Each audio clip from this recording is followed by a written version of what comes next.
12 बजे के बाद आईपीसी खत्म होगी और बीएनएस लागू होगा। तो दोस्तों 1 जुलाई से जैसे मैंने आपको बताया है कि आईपीसी खत्म होके भारतीय दंड संहिता की जगह भारतीय न्याय संहिता का यहाँ पर उपयोग होगा।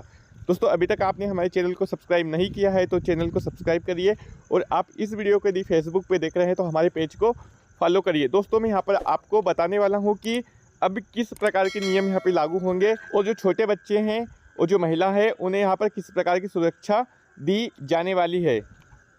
तो हम नए कानून में बात करेंगे कि महिलाओं के लिए और बच्चों के लिए यहाँ पर क्या कुछ इनके लिए मददगार हो सकता है। तो बच्चों से अपराध करवाना व उन्हें आपराधिक कृत्य में शामिल करना दंडनीय अपराध होगा। तो जो नाबालिग बच्चों को इधर से उधर बेचा जाता है वह एक दंडनीय अपराध होगा, जघन्य अपराध की गिनती में माना जाएगा। और नाबालिग से गैंग रेप किए जाने के पर आजीवन कारावास या मृत्युदंड का प्रावधान रहेगा।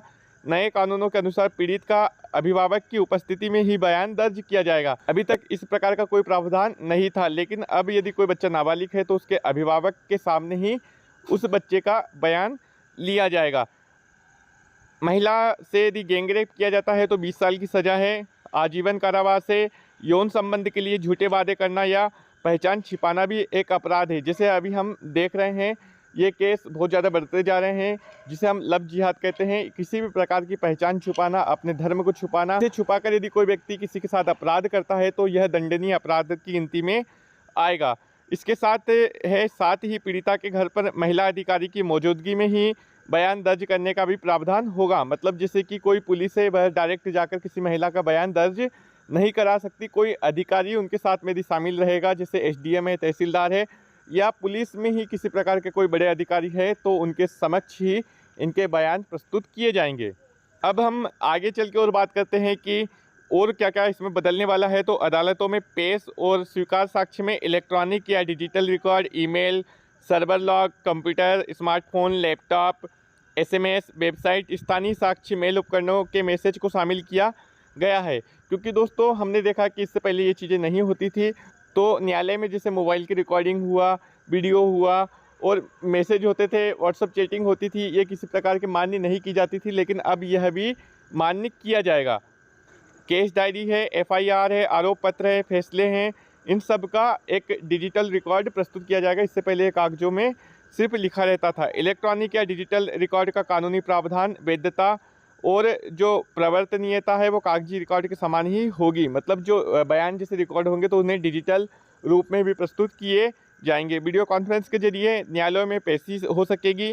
अब 60 दिन के भीतर आरोप तय होंगे, इसमें वीडियो कॉन्फ्रेंसिंग होगी।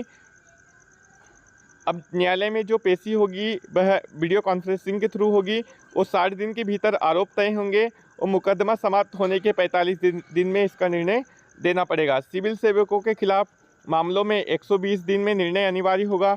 भारतीय नागरिक सुरक्षा संहिता 2023 के अंतर्गत मामलों की तय सीमा में जांच, सुनवाई और बहस पूरी होने के 30 दिन के भीतर फैसला देने का प्रावधान है। क्योंकि अभी हमने जिस कानून के तहत देखा है उसमें किसी को 10 साल, किसी को 20 साल, किसी को पूरी उम्र लग जाती थी कोर्ट में केस लड़ते लड़ते, और उसे न्याय नहीं मिल पाता था।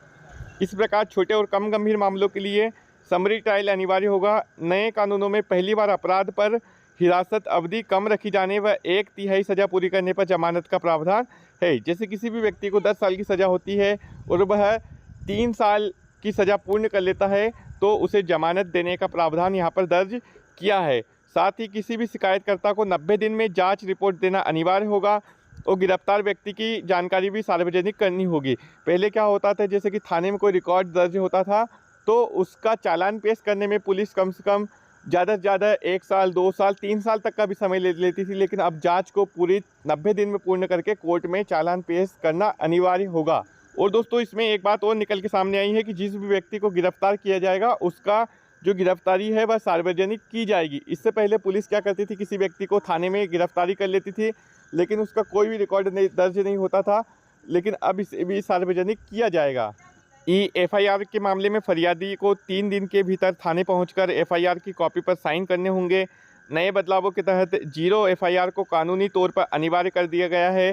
फरियादी को एफआईआर बयान से जुड़े दस्तावेज भी दिए जाने का प्रावधान है। जैसे कि किसी व्यक्ति की एफआईआर होती है और जो बयान है वो अभी तक पुलिस के रिकॉर्ड में रहते थे, लेकिन अब जो अपराधी है उसे भी यह दस्तावेज प्रस्तुत कराए जाएंगे ताकि वह उनका अवलोकन करके अपनी जो आगे की कार्रवाई है वो पूरा कर सकता है। फरियादी को फरियादी चाहे तो पुलिस द्वारा आरोपी से पूछताछ के बिंदु भी ले सकता है, यानी वे पेन ड्राइव में अपने बयान की कॉपी भी ले सकता है कि मैंने किस प्रकार का बयान दिया है। इस प्रकार नए कानूनों में आमजन को बहुत सारे लाभ प्रदान किए गए हैं।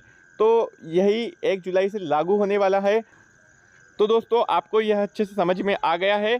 1 जुलाई से अब आईपीसी की जगह भारतीय न्याय संहिता बीएनएस का प्रयोग किया जाएगा। और मैंने जितनी भी आपको जानकारी बताई है यह सब बीएनएस की है, मतलब भारतीय न्याय संहिता की।